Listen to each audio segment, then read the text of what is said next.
Welcome to Hard Knock Life, episode 206. I'm Keith Chow. I'm Dominic Ma. We are joined by a very special guest co-host this week. Jamal and Sean are on hiatus, but we've brought back one of my favorite people in the world, my ex-partner on the DC TV Classics podcast. She is one of the co-hosts of the Black Lightning podcast. Please welcome back to Hard Knock Life, Ms. Britney Monae. Hey guys, oh my god, I'm excited. I've been thinking about it since you asked me to join. I've been really excited about it. I told my dad and he's like, "You're podcasting with Keith again?" I'm like, yeah. So everyone in my house is excited about awesome. it. Yeah, my dad, he listens, I think, still every now and then to Hard Knock. So Oh, nice. He's excited that I'm coming back. Hey, Brittany's dad. Shout out to you. I mean, how are you in these difficult and interesting times, Brittany? Just ask everyone as a matter of course. I mean, not that you have to summon the whole epic thing. It might be an epic thing. I work at I like to call it jitters when I'm talking about it on podcasting and stuff. Oh. You guys get my reference. It's a coffee shop. Mm-hmm. And besides, that's all I do is go to work because I do have asthma and I am high risk. So I haven't seen my friends literally in a year. Yeah. So the only people I see is the people I work with and my regular customers. That's my source of social interaction. So yeah, it does get tough being at home, pretty much like the other 80% of my life, basically.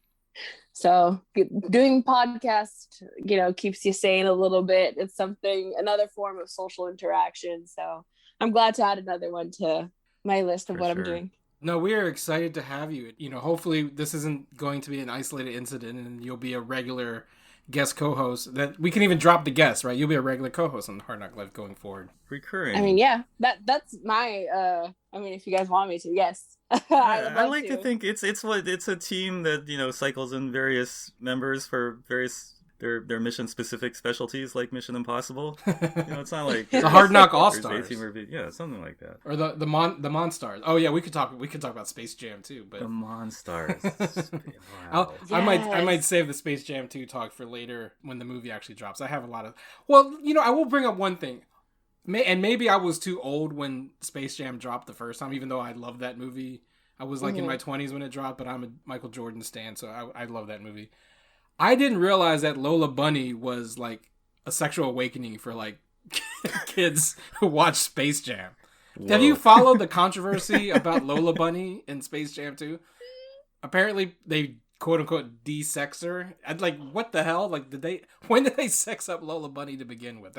Maybe I'm missing something. For me, I don't know. I don't know how old I was when that came out, but I was definitely a kid. But I just thought she was cool and I wanted to be her. Sure. But I don't know if I don't think, I read it as sexual, but I was definitely yeah, I want to be her. But I can see now, she's in fitted shorts basically in a crop top and obviously they draw her with boobs, so it's there's some people who are oh, sexy bunny. I guess dudes on the internet are weird is what I'm learning. Yeah. Wait, are they saying they're talking about original Space Jam? She was slightly over sexy bunny. Well, no, the complaint is that in new Space Jam she's not sexy enough. It's not that they oversexed her in the original one. Is that now she's no longer sexy? How do you even rate that? I'm sorry. This is my point. I haven't seen the related images, I guess. Yeah. Well, I guess because she's wearing a regular jersey kind of that doesn't over accentuate her curves or anything, and wearing normal sized shorts.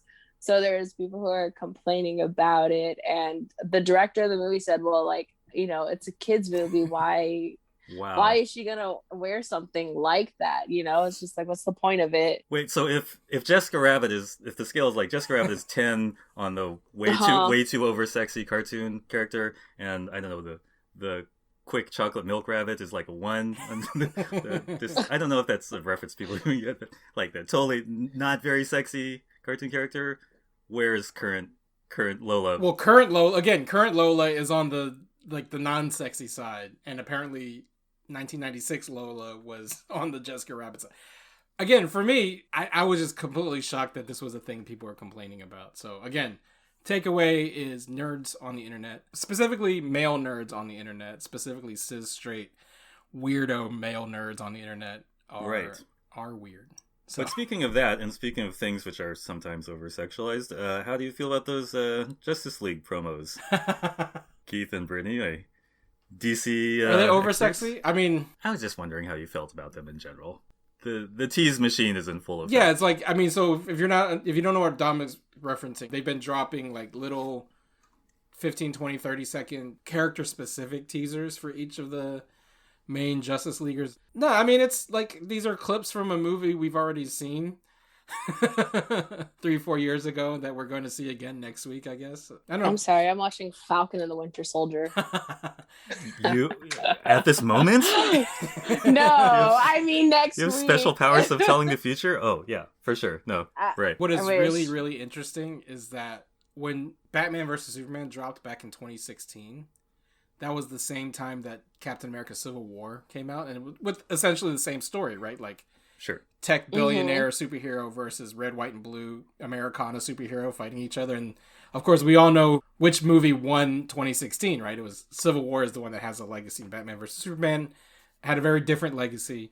And it's just interesting that the Justice League Snyder Cut is coming out the same weekend as Falcon and Winter Soldier. So yeah, it's like Marvel continues to troll DC. I mean, I find it funny, but I haven't seen the new stuff because I know that people who follow me on Twitter know that I've been very like, I think Zach should get to make his film. But other than that, I don't have personal interest because I know Zach is just not my he's not my cup of tea. Sure. But I just think, the reasons why he left, they should have been maybe, especially someone like Zack Snyder. I feel like they would have been more respectful and been like, okay, you can have, the time you need to mourn and we'll finish this movie later. Like, I feel like Zach has that type of power recognition to be someone where they would like literally hold a big movie like that for him. And they didn't. And then they brought in someone who you can tell that it was two different movies when you saw it. That was my original like review. Oh, yeah, it really did feel like, so yeah, I do think that he should get to make his version of it, whether or not it's my cup of tea but yeah, I don't know. I mean, I like Henry Cavill, so who knows? Maybe I will eventually check it out. I did like the Superman teaser. I thought that was effective with you got to see Kal-El, I guess, walking through a version of the Fortress of Solitude with all the various super suits in the background. He emerges in his black costume, which is something that people have been hammering for a long time. So, and they kind of reference his first flight, which is probably the best scene in the first Man of Steel movie is when he takes flight for the first time. So that's cool. Yes. And then the one thing I am excited about in the sense of like the Snyder Cut being released is that as terrible as the original version of the movie was, the thing that I disliked the most was Danny Elfman's score. And not that Danny Elfman is a poor film composer, but his music didn't fit those characters. And he even like recycled his own Batman theme and Superman theme, John Williams Superman theme. Yeah. Which is weird because these are not Christopher Reeve and Michael Keaton versions of the characters, so it was weird to hear like the 89 Batman theme with Ben Affleck.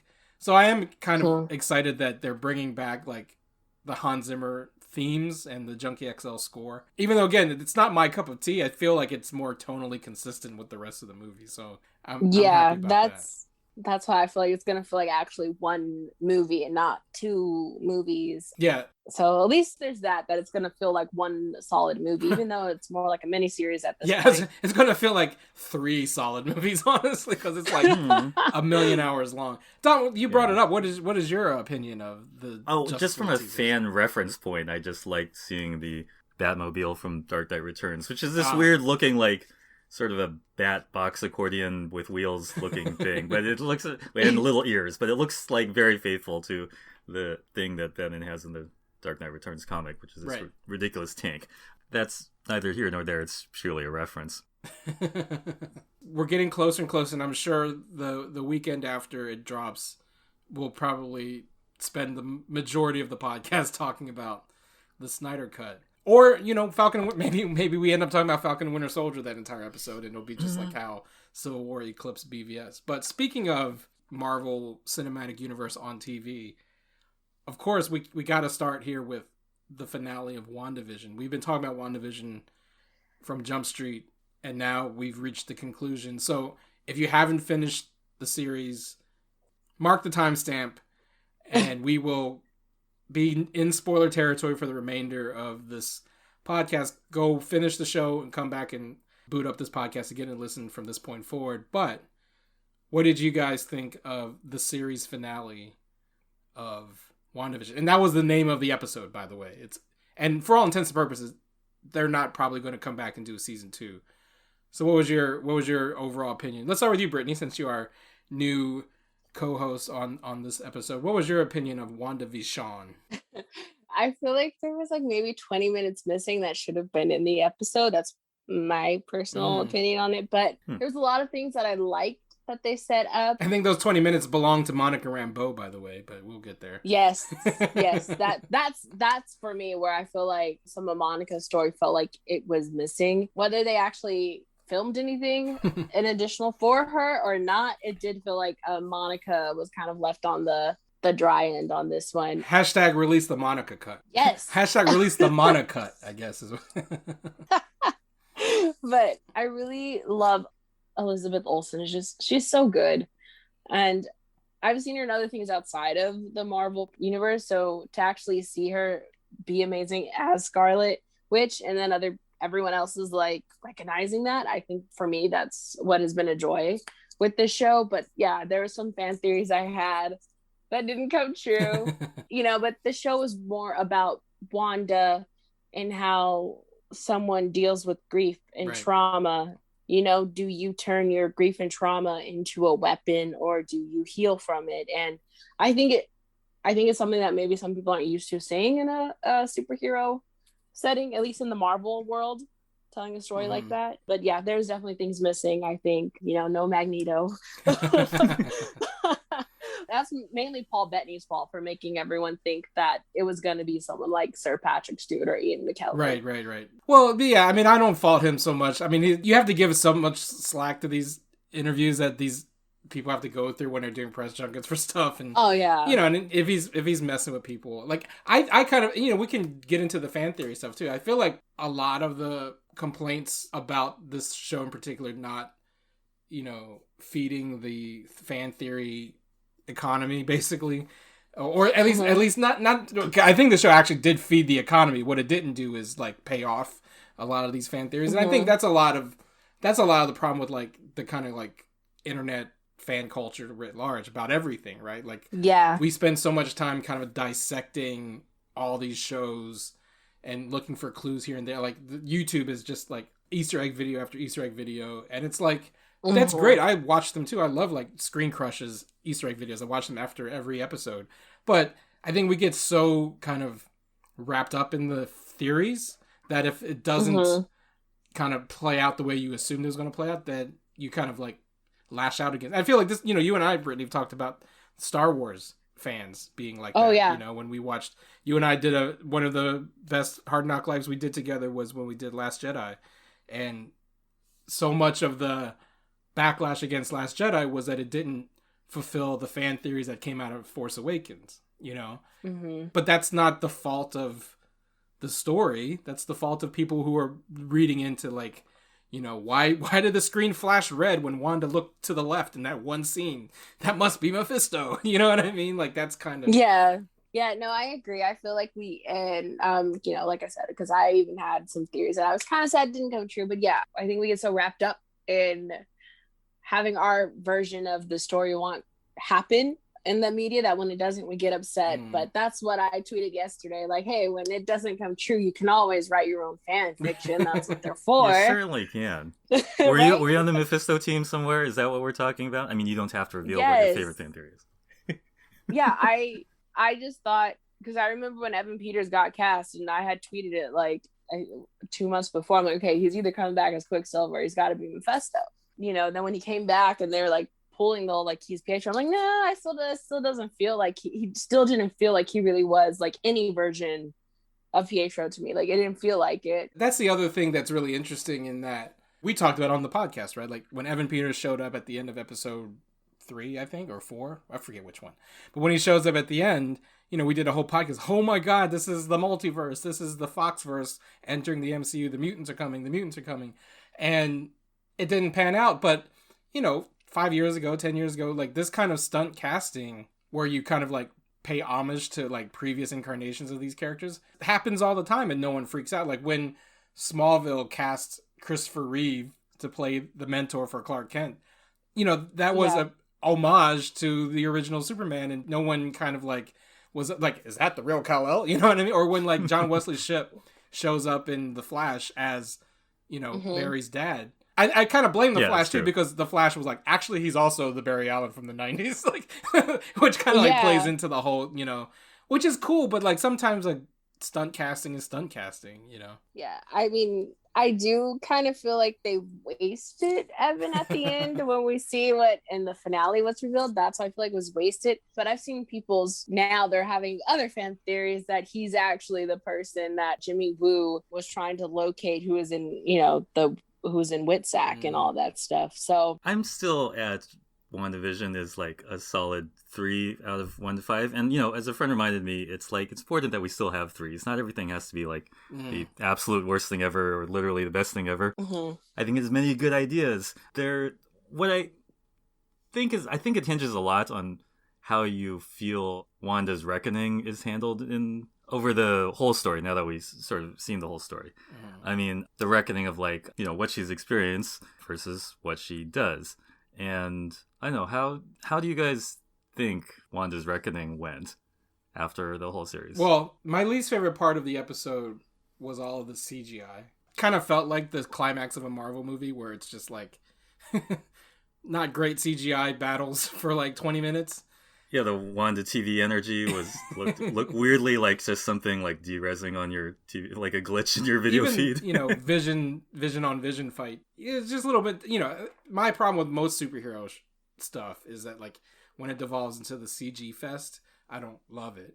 But the other thing I didn't love of the finale was the whole like Monica just kind of going, you know. Yeah. Sucks, Wanda. I mean, but, what is you know, that? We really? know you're great. They'll see it eventually. And it was just kind of like, you know, I want a little bit more like tension between Wanda and Monica, honestly, because like Wanda did more than just like sacrifice her fake family. She tortured these people for weeks on end. So yeah, she brainwashed and psychically kidnapped a whole town. And I don't think I as a viewer don't think we really reckoned with that in her soul, because it's a very interesting character moment. How would we overreact based on some big loss? And I kept thinking really of Avengers Age of Ultron, which is another movie that I think is like a 3 in the Grand Marvel scale of things, because I don't think it wrestled with its most interesting question, which in that case was like, oh, what if Tony Stark invented a world-ending robot?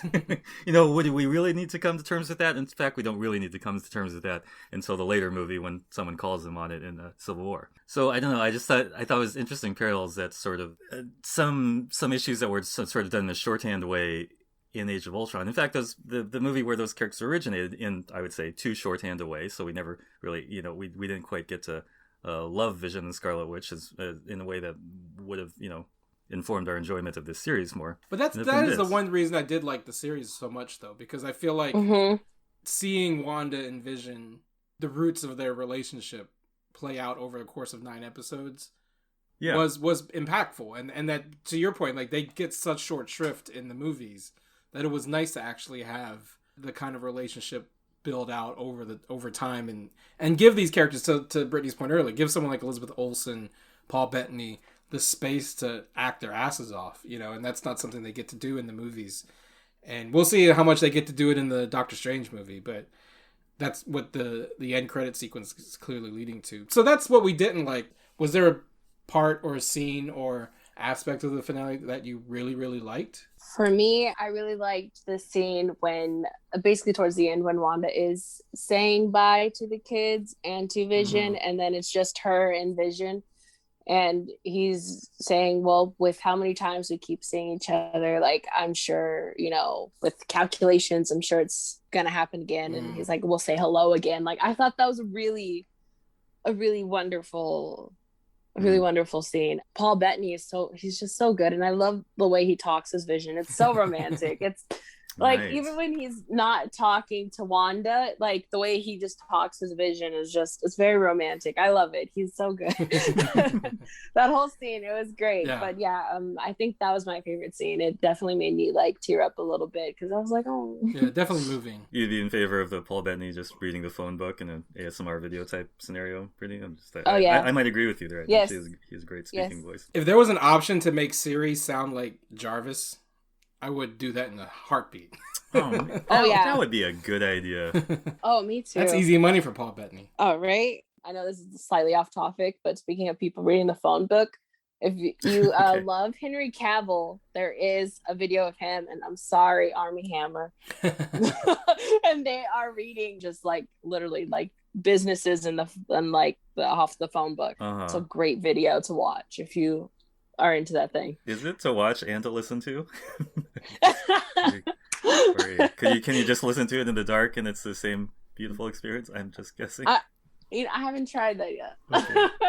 But it is a nice to listen to if anyone is into that. What about you, Dominic? What was your favorite part of the finale, if you had one? I mean, I really wanted it to be about Wanda's reckoning with herself, because like there's all this talk of whether there was going to be a big villain or not, and I really think they just needed to deal with that issue with their main character.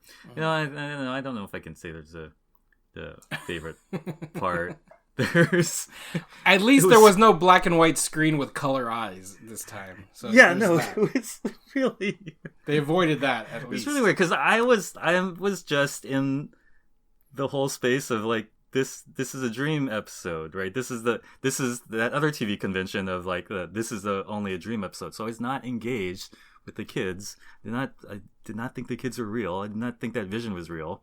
And so I was at this sort of distance emotionally from the whole thing. I don't know if that makes me, a heartless slug or whatever, but I couldn't get over it's all a dream thing. I did want to talk a second about, like, people should, I think, give up on the Mephisto idea of the big overarching villain for the next phase of the MCU thing. It's not going to be that. It's going to be something science fiction cosmic involving the Skrulls or the Kree, hopefully Galactus, maybe Doctor Doom.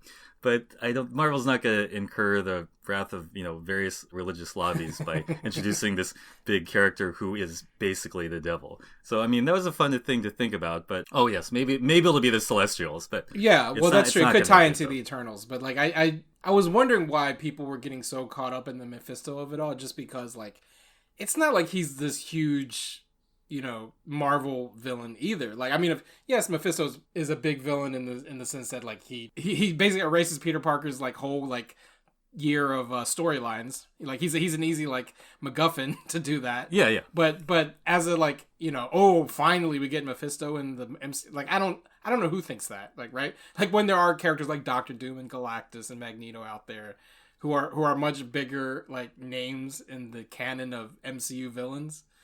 Yeah. It is very similar to, like, since we started this conversation about Justice League, like, the whole premise of the Justice League being, and the big bad is Steppenwolf. And it's like, really? Like, of all the DC villains, you give us Steppenwolf? Come on. Right. Like, no one gives a shit about Steppenwolf. Quick search for who that is. Well, I think in terms of Mephisto, when you have a character who can shapeshift and also, can mess with reality and dimensions and things like that, I think story-wise, it makes sense to have been Mephisto. Oh, for sure. Okay, like, I mean, for comics fans, like, it's a big deal. My point is that, like, for, like, normal people, if at the end it's like, and it was Mephisto all along, people would be like, oh okay. Yeah, but that's what I mean. I feel like that's why it was the fan theory, was because we already knew going into the show that it was going to be some weird alternate reality or something. Right. And we already knew it's going to be the thing that introduces at least Wanda's storyline for, Doctor Strange Madness of the Multiverse. Yeah. So I feel like a lot of people were like, just who know comics, were picking together and trying to think, oh, story-wise, this makes, like, the most sense for this, I mean, that's the interesting thing, too, right? Like, you have all these, like, I don't want to say competing, but, like, overlapping audiences, right? Like, you have the comics nerds. You have, not necessarily comics nerds, but nerds who follow, like, Hollywood deal-making and knows that, like, Elizabeth Olsen has been cast in Doctor Strange Multiverse of Madness, so therefore this must be, you know what I mean? Like, Yeah. Like, and there's also the audience that just watches shows on Disney Plus. So like, there's all these like overlapping Venn diagrams of fans. And I think sometimes, like, if you are the comic nerd who is also following like Deadline and Variety and knows all the casting for the next 5 movies in the Marvel Cinematic Universe, and you're a casual Disney Plus viewer, like, of course it makes more sense to you. But like, broadly, I think, you know, we do kind of get wrapped up in our own fandoms and kind of miss the forest for the trees sometimes. Yeah, but it didn't help that Kevin Feige himself also said this show is what sets up the world for Doctor Strange. They're guilty in hyping it up. So you're expecting like Doctor Strange or whoever the main big bad is going to be for Doctor Strange to show up, because Kevin Feige himself, it's, you know, if it wasn't Kevin Feige said it, I'm pretty sure people would be like, I don't know. But Kevin Feige, he's the boss man, so you gotta believe the boss man. Yeah, so we're extra looking for those hints, right? Yeah, and I'm sure. Yeah. I bet if so like shows up in the Doctor Strange movie, what with the Darkhold and all that. I get that, but we sometimes gloss over. We forget the fact that they announced a Secret Invasion series, right? Mm-hmm. And like back for the for us comics nerds that said like how the Marvel universe is structured. Like Secret Invasion is an event. It's like as Infinity War was to the first phase of the Marvel series. It's not like something that happens. It's the third act closer. So that's why I'm saying that's like as compelling evidence you can get that the whole arc is leading towards Skrulls and something cosmic, some, you know, alien threat from afar. Which is not saying Mephisto never shows up. Magic is definitely showing up a lot, but I'm sorry. No. I was just, you said Skrulls and I was like, where's Jessica Drew? Yeah, for sure. Give me my justice. Sorry. She's got to show up sometimes. I'm so glad, because old school Spider-Woman is an important thing. Yes, she's my favorite Marvel Comics character. Yeah, for real. And Secret Invasion, she goes through some really deep shit, right? Or like her copy does too. Yeah, that's why I'm like, are they gonna bring Jessica Drew? Because I'm not gonna like the story if she's not in it. I already know me. It is a good story. We should have that. That opens a whole can of worms about, like, you know, talking about like the fans who follow like Variety and Deadline. That opens up all the whole Sony Disney can of worms about like what happens to the Spider-Verse after Spider-Man No Way Home, right? Like, we were theorizing about that movie last week, but like, you know, it's possible that No Way Home is Sony's kind of like swan song and saying, okay, now we get the toys back. You got to play with it for a few years, but now this is a chance for us to kind of like take our toys and go home. And we'll see. I don't know if that's ultimately the case, but you have all of these machinations at the studio level sometimes. And that's why, like, I doubt someone like Jessica Drew would show up in Secret Invasion if Sony is breaking off the Spider-Verse from the MCU. Or it could be like, maybe the deal is that like they can no longer do like solo Spider-Man movies set in the MCU, but they can borrow Tom Holland if they want to. I don't know. Who knows? Yeah, I don't know. But I just want Jessica Drew's Spider-Woman 616 version in the MCU. Her best friend is Carol Danvers. It makes sense. She is a big part of the Secret Invasion storyline. Literally, like, probably the biggest part of the story. And so it's just like, how are you going to leave her out? Because I'm going to fight. I'm sorry. I just have to talk about that for a quick second. Maybe they give all her story to Monica. No, she's going to be out in space scouting the whole thing. I think that's the one thing that is definitively set up by the WandaVision finale. Well, yes. Or could be. Could be right, Keith. But yeah, I'm with you in rooting for Jessica Drew to show up, man, because it's important. She's just awesome. I'm sorry. She's my favorite character. I'm gunning for her. One last thing about WandaVision before we move on. Yes. So my favorite part of the finale was how the climax of the Vision on Vision fight was a philosophical debate about the ship of Theseus. That's how that fight resolves. Is that yes, that was very well done. They stop fighting and then they start contemplating ethics and philosophy and identity, and that was, to me, the best part. And, you know, another open question is what happens to Vision now that he's regained his memories. But Vision? Yeah. But the thing about Vision I wanted to bring up is like this whole meme that Vision has set off on the internet, specifically on Black Twitter. And it's the whole Vision. Yes. I love it. I don't know where it came from. Is it just because he like shows up in a turtleneck? Like, I don't know exactly the origin of the meme. I missed the origin of it, but I don't know. And then they started making the comparisons of the picture of The Rock where he has like that turtleneck on, chain. and yeah. I don't know. I love it. And they're like, have you seen the one where Vishon and then they call what's the other one they call? I think they call him Vision for the white one. And it's like Vishon can cook and is like a good dad and all this stuff. Like the other one, I can't remember what they were saying for Vision, but it was hilarious. I'm loving the memes. It's amazing. Well, I did see one tweet where it was like, well, Vision is made out of vibranium, so therefore he's African. So that's why. Whoa. This is a retcon I can get behind. I mean, thank God for Black Twitter is all I gotta say. Yeah. I mean, he's a freaking robot, and he's just have like naturally red skin. I mean, he's beyond human race, in theory. Except he talks like a soothing British guy. I really like the fight, by the way. I was remember my favorite part of the finale. I'm not trying to be such a hater. I did like they finally got a flying people battle of Vision versus Vision, which they haven't really done in Marvel Universe as far as I know. That was the one thing they did really well in Man of Steel, was finally like the flying guys fighting each other. So that was good stuff. Sorry, go on. No, I wanted to put a pin on the WandaVision talk, but we gotta also, we didn't mention Kathryn Hahn, and she's the MVP, I think, of the whole series. And I love the fact that her punishment is that she has to live in New Jersey. Like, that's it. That's the extent of Agatha's punishment is you're just going to live in the suburbs. You're going to live here in the suburbs. And if I need to talk to you later, I will. But, your punishment is that you have to live here. I just thought that was But funny. She's also, like, being mind controlled and having to, like, live in this role that's not who she is. So she's kind of getting, like, it's a little bit deeper than just, I know. But it's just a funny... To me, it was just funny. Right, again, we kind of externalized, like, the villain, like, Agatha has to be the bad, when really it's all about just what's going on in Wanda's own head. Well, right. Wanda is her own worst villain. So it is weird that... It's not fair to call Agatha the bad guy. I don't think she is, quote-unquote, the villain, the big villain of the series. What we predicted a few episodes ago, I think Wanda ultimately is the bad guy. I mean, the way the townspeople look at her at the end. That's why I felt like the very end kind of fell flat when she was like... When Monica was like, they'll never know what you did for them. Like, come on, Monica. Right. You know better than to say that. It's all right now. It was a little too It was a little yeah. And Sean, who's not here, he was pointing out on social media that, like, they treat Monica a little too mammy in this. Especially they built her up so much in the previous episodes that, like, all she does in the finale is, like, protect the kids and then forgive the white woman, and it's just a little like yeah. Who is Scarlet Witch O'Hara? If exactly, let's just be real about it. That's exactly And there's this thing like she gets confronted with all this stuff, and basically what she does is get really upset and have a big Scarlet Witch O'Hara like I'll never be hungry again ish moment, and just explode in this giant like hexgasm of magic.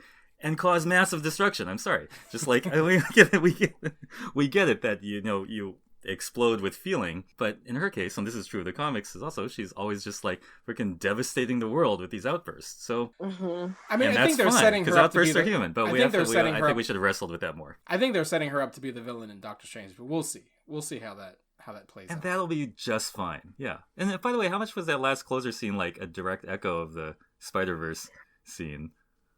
Like, where she's just, like, reading a book and, like, oh, my kids are calling from an alternate dimension. I have to go create a sequel now. Yeah, no, I saw the call to Spider-Verse of that, and also just Doctor Strange in Endgame or Infinity War. He's like, thinking about all the different possible scenarios of, like, how they're gonna win. Like, that to me, it was like reminiscent of that, and I was like, oh, okay, yeah, she's definitely gonna do something in Doctor Strange. Yeah, and that's very much like a Marvel sorcerer trope, is in the movies, at least. Like, their astral form does shit while their human body does other shit, right? So, like, I think that's what they're hinting at, that she's fully on a magic character now and not a mutant or a sci-fi character as she was in previous movies. She's like full on, I am part of the sorcerer part of the Marvel Cinematic Universe. So that's WandaVision. I think WandaVision ultimately, as disappointing as parts of the finale was, I think as a whole, from the first episode to the last as a whole, if you think of it as like a 7 or 8 hour movie, I think it is one of the best products the MCU has come out with. I don't think it's the best. I don't think it's the worst, but I think it's definitely up top tier with like things like Winter Soldier or Endgame. Where would you put? I know that Dominic said it's a 3, so like smack dab in the middle. But Brittany, where would you rate WandaVision on the whole as an MCU product? If it's a scale like 1 to 5, yeah, probably for me maybe like a 4, just because I really enjoyed it as a whole. There's just things that like I do think that maybe if they had more like Black people involved in the writing, especially Black women, Monica would have had a stronger ending, I think. But I really enjoyed it because I think a story, especially in the MCU, where it's essentially a romantic comedy and a show that is dealing with grief and trauma and how one handles it, especially in Wanda's case. I think it's a really beautiful story, and I think it's done well for the most part. But yeah, there are some things that I wish could have been better. Yeah. But I think it's up there for me, at least. It was emotionally, I think it's a really good story. Yeah, I'm with you. I mean, like if we think of the 9 episodes as 3 acts, I'd say this about every superhero thing. I always like the first 2 acts of every movie. I don't love the 3rd act of any movie. And the same is true of WandaVision. The first 6 episodes of WandaVision, I loved. And I even loved all the black and white sitcom stuff that people were kind of like, okay, I'm out. I checked out. This is stupid. I was all in. I loved it because it had a very creepy vibe. I was all in. And then like the last 3 episodes I haven't loved, but again, that's par for the course for me when it comes to superhero stuff, is that I love the first 2/3 of everything and I don't love the final third. So that's where we are on WandaVision. The other thing I want to talk about before we wrap up is the other thing that dropped on Disney Plus this weekend, and that's Raya and the Last Dragon. Now, full disclosure, I am a bad Asian. I did not watch Raya and the Last Dragon. I had the choice of new movies this weekend, and I chose Coming to America. So that's what I did. So I will step back and let Dominic and Brittany talk about their thoughts on Raya the Last Dragon. I will say one thing that I did love. Our guy Mike Manalo, who does interviews for the Nerds of Color, got to talk to Kelly Marie Tran. And so we have a video on our YouTube of Mike talking to Kelly. And he's rocking the Rally for Rose t-shirt, which is no longer available for various reasons. But he was rocking the Rally for Rose t-shirt, and he showed Kelly the shirt. And she knows about Rally for Rose. So that's awesome. Thank you for knowing about us, Kelly. That made my day. Yeah, for sure. That was one of those good times at San Diego Comic-Con. So talk about, what was your impression of Raya and the Last Dragon? Well, for those who don't know, I'm not Asian, so I can't speak on the movie in terms of, the Asian culture. But for me, I think the film was a really beautiful film. I cried 3 times watching it. I also love that Raya was like a dragon fangirl. Like, I thought that was cute. And I really loved how the story plays out. I love I can't remember the name of the little boy that she ends up meeting in the movie. I thought his character was so cute. Oh, like the shrimp porridge kid on the boat, right? Yes, right, yeah. Yes. Yeah, that kid's pretty awesome. Yeah, he was such a sweetheart. Yeah, I don't know. I really loved it in how people can just isolate themselves from other people in terms of just like thinking that, all these people are brutish or this and that. And I don't know, I really enjoyed it. It was cute. I know that some people have been comparing it to Avatar: The Last Airbender, and I think the only reason why is because of the opening of the film, because to me, other than that, there was nothing that was like Avatar: The Last Airbender. Oh, well, I'm glad you said that, because that's what I was going to say, and maybe we could tease that out a little bit. I too thought it was beautiful, and Kelly does a great voice acting job in the lead. I think she's great. I just happen to like her voice. That's a standout performance there. But I did think it was very reminiscent of Avatar, and which I would argue is kind of like the Asian American pan-Asian composite text in pop culture, I think. I mean, I don't know. I take it you are an Avatar person as well, Brittany. Oh, yeah. I'm a medium Avatar person. I'm a Zatara shipper, by the way, if anyone cares. Right on. People do. But it had its same sort of thing, because, again, it is a composite pan-Asian world, not a specific any place, but informed by various Southeast Asian cultures. And it has the cultural markers of these various Southeast Asian sources. And Avatar, in the same way, has like a lot of Chinese stuff, but it's not like specifically a real place. Obviously, it's just informed by these different myth traditions. I was kind of curious, like, if you're like a viewer who has like, let's say, an average knowledge of Asian stuff, like, does watching Raya the Last Dragon, does it seem particularly Southeast Asian coded more than just like Asian coded, if that makes any sense? Do you know what I mean? Because this distinction is like important within Asians, but maybe it's not important like or maybe it's not as extensive as we think to the world at large.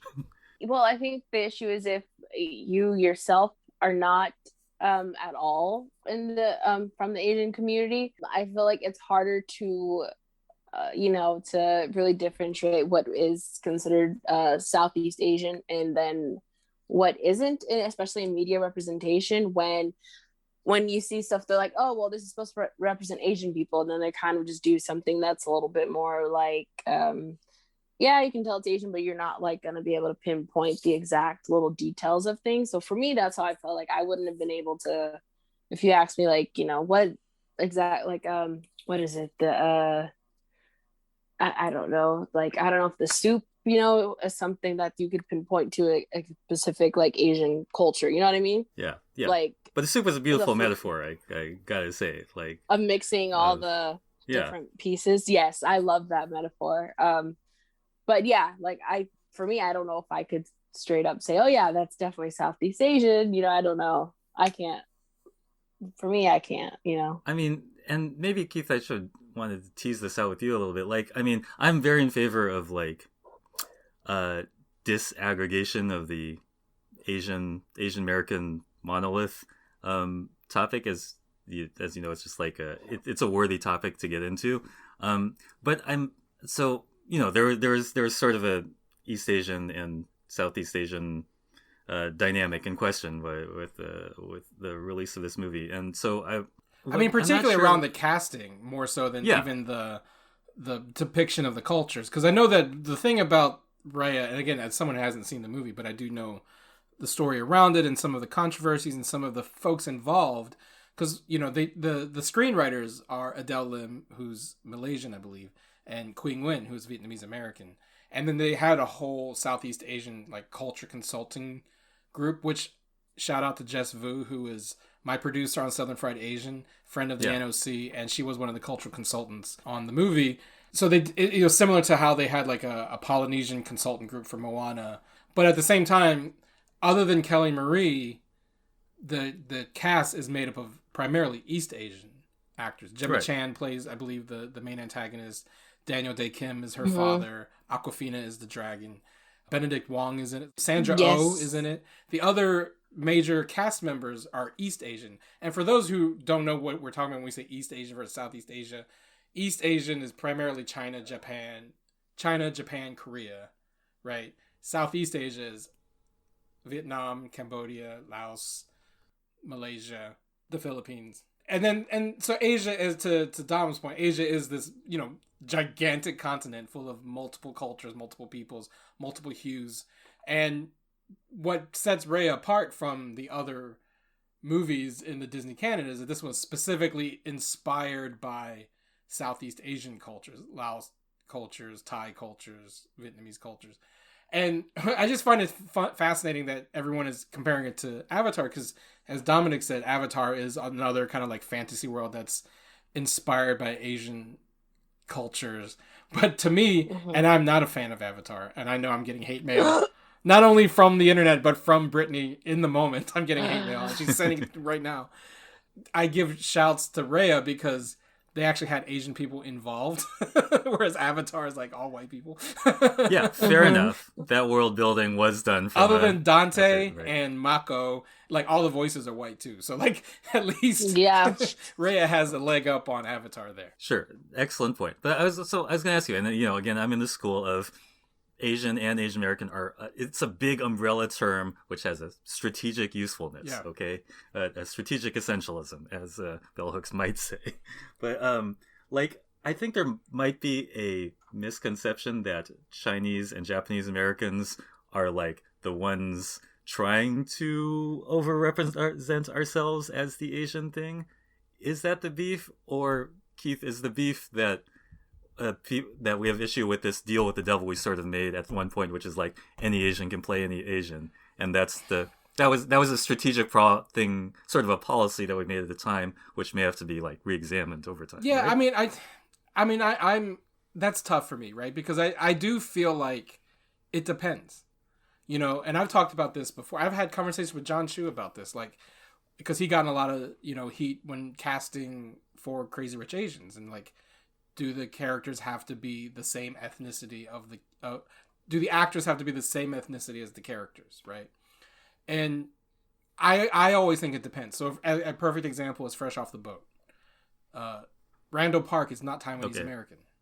Sure. But he's probably the best part of that show, right? Yeah, he's great in that part. And if the character, like, and I guess where I draw a distinction is if the characters are Asian American, then it really can be, I don't think the distinction makes a difference, right? Yeah. Like, you could cast a Japanese American person to play a Chinese American character. And that's actually talking about new movies this weekend. And Eddie Huang. Eddie Huang has a movie coming out this weekend called Boogie, where a Japanese American guy plays a Chinese American guy. When is that? That's out. That's already out. That came out on Friday. Where? I think it's only it might only be in theaters. I don't know if that one's streaming. It could be streaming. If it is streaming, I'll put a link in the description. If it's not streaming, go get sick at a movie theater to go watch it. But no. This sounds hotly anticipated by Brittany. Because I saw the trailer and I was like, ooh, I like this. Yeah. So, but Taylor Takahashi, who's playing the lead character, Boogie, who's Chinese in the movie, is Japanese American. And I think that's fine. Like, I don't think you have to be, if you're playing an Asian American, like, you have to be the same ethnicity.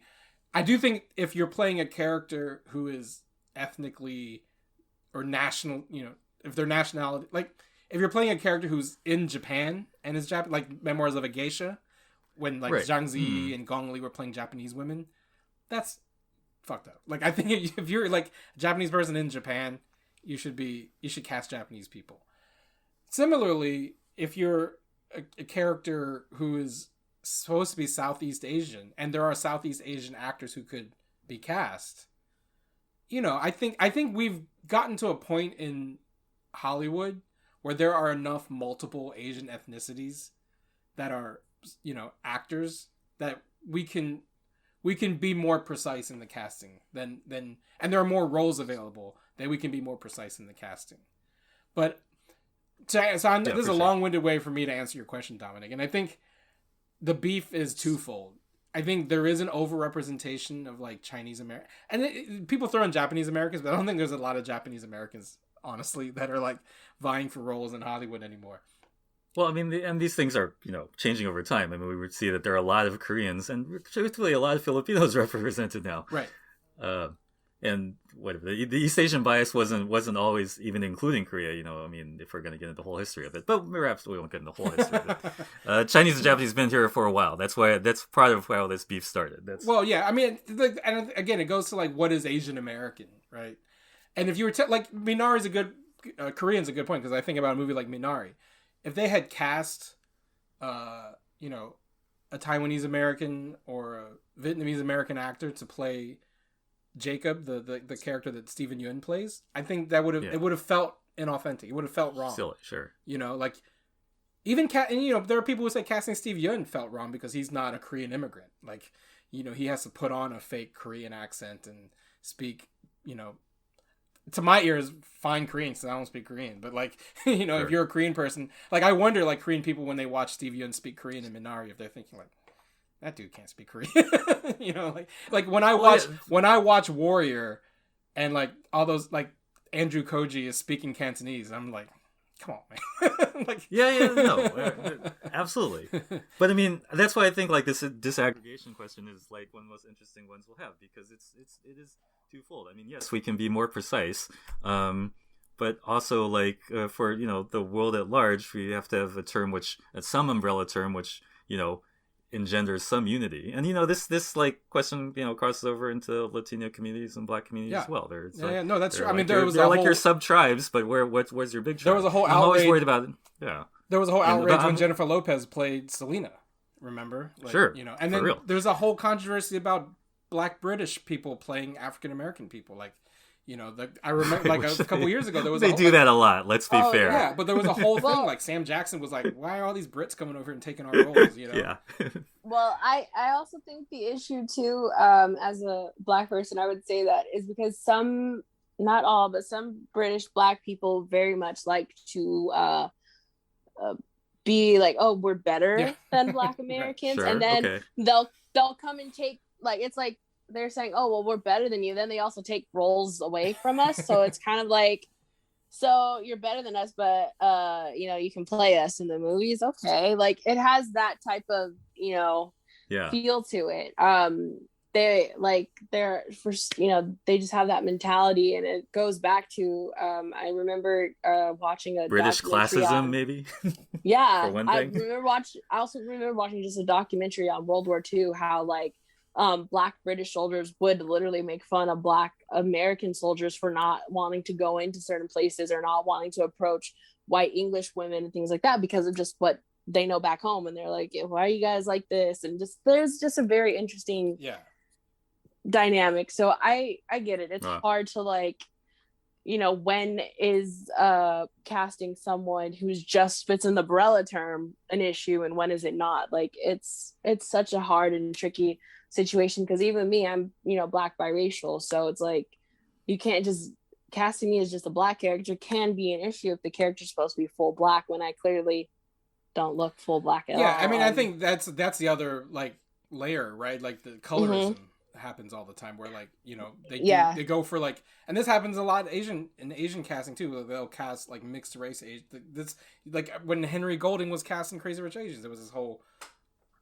backlash because he wasn't full Asian, whatever that means, right? So like there's so much like that's wrapped up in all of this conversation that it's hard to unpack. But I think any progress is progress, and I feel like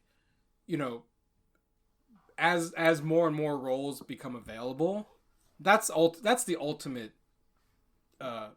sign that progress is happening, right? Because at the end of the day, why these things are controversial for so many years is that we're basically fighting for table scraps, right? Like, there's only going to be one Latino movie, and if a Puerto Rican person is playing a Chicana, that's a problem, right? We're similarly, if there's only going to be one Asian movie, and you have like Korean people playing Chinese people or Vietnamese people playing Filipino people or whatever, that's a problem. Now, but if you have more movies that specifically tell a Filipino experience or tell a Korean experience or tell a African American experience or a Black British experience, then we'll have parity. And that's the main difference, is that like, and this is always the case, like white people get to play whatever they want. Black people, Asian people, Latino people can only play things written specifically for Black people, Asian people, Latino people. Very well said. Yeah, when there's the illusion of scarcity, there's going to be infighting under the umbrella. But we can say that Ryan Last Dragon definitely contributes to making the umbrella a little bit wider, which is what this whole game is about. Right. And Dominic said wider, not whiter. just Thank you, Keith. That is one of those words that can be just a little pronunciation away. We're talking about Pan-Asian fantasy cultures. Raya makes a little bit wider. Avatar makes a little bit whiter. Okay. Right. WandaVision made Vision whiter. Raya made the umbrella wider. Practice my diction on this lazy Sunday afternoon. And then WandaVision made Vision white, but Black Twitter made him black. So that's right. Yes. So we are. I guess we'll leave it there. Just cool because synthezoid. Yeah. Well, let's go with what's Nerd Poppin'. Let's ask Britney, since you're our special recurring guest. What's Nerd Poppin' for you this week? Coming up for next week, because I'm a nerd and I like watching all of like the making of stuff, the assembled show for WandaVision, where it's like the Mandalorian's I can't remember the name of the one for the Mandalorian. Like Disney Gallery or something, right? Yeah, the gallery. Yeah. So for WandaVision, it's called Assembled, and I love watching behind the scenes stuff. Like, I used to do that when I was like 12. I would buy the DVDs and be like, "Woo, time to watch the making of the movie," and my mom was like, "What are you doing?" So like, I'm very much looking forward to watching how it came together and all of that. I'm just I love behind the scenes stuff. Oh yeah, It's my special favorite. feature. I miss the fact that like they don't even include special features in Blu-rays anymore. So I'm That's very wild. thankful that Disney includes them, and they're really owning the Fridays. Marvel's really owning the Fridays on Disney Plus, right? Because like you have WandaVision for the last 9 weeks. Now then you're gonna have Falcon and Winter Soldier right after that, and then you're gonna have Loki right after that. It's just gonna be like Marvel Friday from here till eternity. Yes, and then sometime after Loki is Miss Marvel, which I'm like so excited for Miss Marvel because that's one of the comics that I've actually read from like when she started with Sure. with Kamala. So I'm just like I can't wait for that. And then also with my dad being Muslim, like there's some things in that too that for me that will like speak to me. So I'm really excited for that show. Awesome. Yeah, even though it's like months away. Yeah, right on. That's gonna be a big deal. Dominic, what's Nerd Poppin'? Well, I went on a little rant about Titans on the HBO Max a while ago. And recently I just started watching it, and I think it's fascinating. I won't say awesome, but it's fascinating. I know you folks are where are you at in the show? Because I have one more episode and I'm finished catching up to the show. Oh, okay. I'm like sort of through season 2, and I know you folks are like more DC TV oriented scholars than me. So that's part of the reason I wanted to bring it up.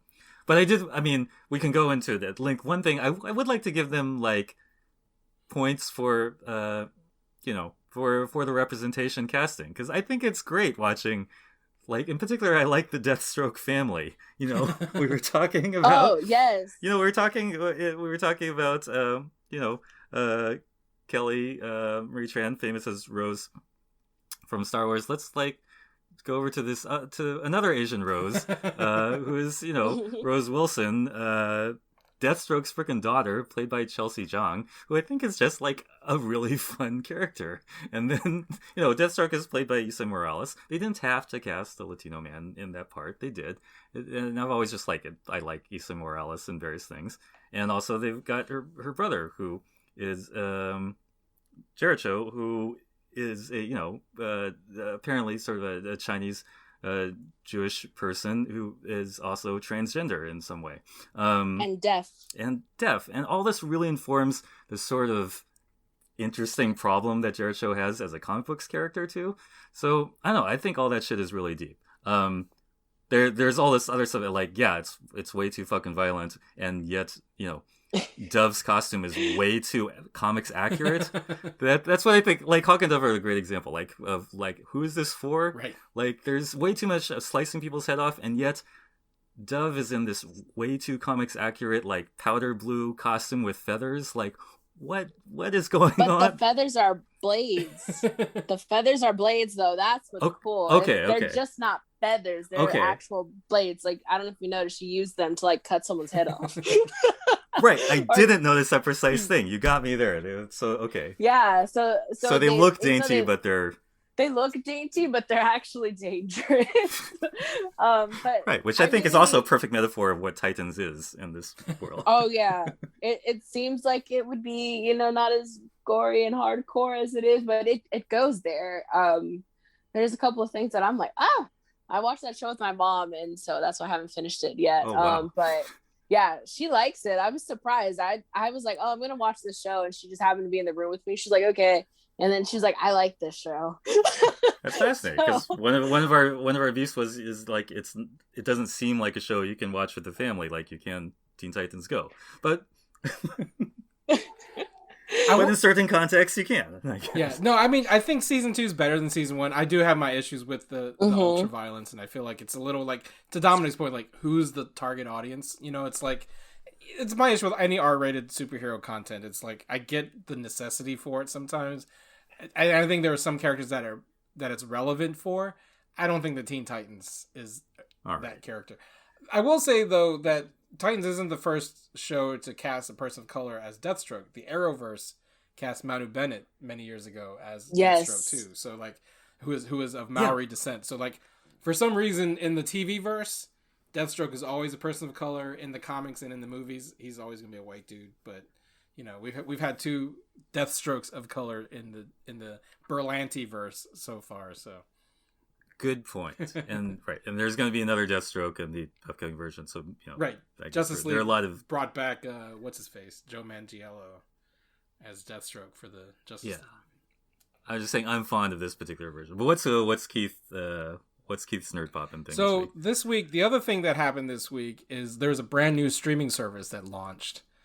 Actually, it's not brand new so much as a coat of paint has been put over CBS All Access, and it is now called Paramount Plus. So if you had the CBS All Access app on your phone already, if you refresh, you will see that it is now a Paramount logo. And they relaunched this week with a whole slew of content beyond just Star Trek Picard and Star Trek Discovery. It's basically all of the CBS back catalog, as well as all of Nickelodeon, Comedy Central, MTV, BET. So it's the Viacom Paramount library all in one app. And the reason that's Nerd Poppin' for me is twofold. One, I'm very excited about this. They brought back the original cast of The Real World. The New York with Kevin Powell and Heather B. and Julie and Eric. They brought them back, and they live in the house again, apparently, and having their lives taped to see what happens when strangers stop acting polite and start getting real. And then meet again 20 years later. Yeah, I'm very excited. After having started cultural phenomenon. Yeah, I'm very excited to watch Real World Homecoming. They announced a whole slew of Star Trek content. I'm still very behind. Other than Picard, I haven't watched Discovery yet. Haven't watched Lower Decks, but now there's going to be a new cartoon series aimed at kids coming out. There's the Commander Pike show coming out. And they're going to have first run of all the Paramount movies in the theater. So like the Mission Impossible movie and Top Gun Maverick will premiere on Paramount Plus eventually. Oh. And the other thing that I'm very happy about Paramount Plus is that as longtime listeners of this podcast know, and Dominic is want to humor me at times, I have this beef with HBO Max. I love the service. I love the content on it. But I hate the branding. I hate that it's called HBO Max when in actuality it's the Warner Brothers catalog. By having CBS... And I feel you, Keith, but I'm going to die on the hill of Warner Brothers is not something people like to say. And I'm pretty sure they focus grouped that. That's what it is. Because I feel like if someone was like, would you get Warner Brothers Plus or Warner Brothers whatever... If it had Warner Brothers in it, I'm like, it doesn't sound appealing. But HBO Max. See, yeah, it sounds like Max and HBO, and, which so is guys, sexy, and it's right. I get the authenticity issue there. Yeah, you guys are wrong. Number one, Warner Brothers is... We've been wrong before. Warner Brothers is one of the most iconic, if not the most iconic movie studio in all of history.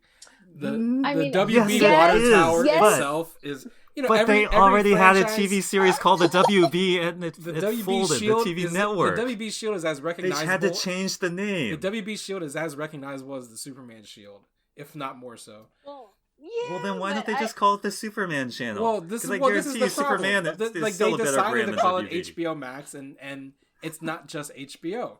Because the other thing I love about the Paramount Plus kind of like marketing is that it shows the Paramount Plus logo, and underneath it has like the various other sub brands like CBS, like Nickelodeon, like BET, and like that's basically what Warner Brothers, the hubs in the HBO Max are, right? Because there's like the Looney Tunes hub and the DC hub.